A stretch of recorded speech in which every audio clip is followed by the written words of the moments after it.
మెదక్ జిల్లా చిలపుచేడ్ మండలం రామదాస్గూడలో ఉద్రిక్తత చోటు చేసుకుంది.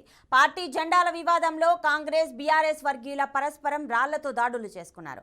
ఈ ఘటనలో పలువురికి గాయాలయ్యాయి. క్షతగాత్రులను నర్సాపూర్ సంగారెడ్డి ఆసుపత్రులకు తరలించారు.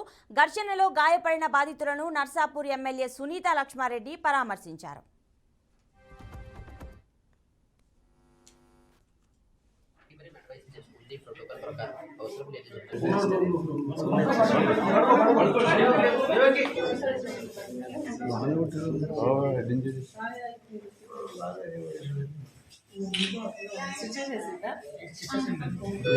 అమ్మా ఎవరున్నారమ్మా ఇక్కడ? డాక్టర్ సాబ్ హౌస్ సాబ్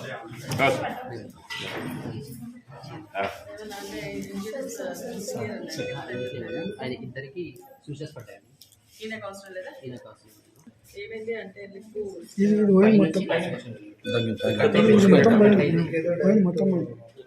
మొత్తం పోయింది.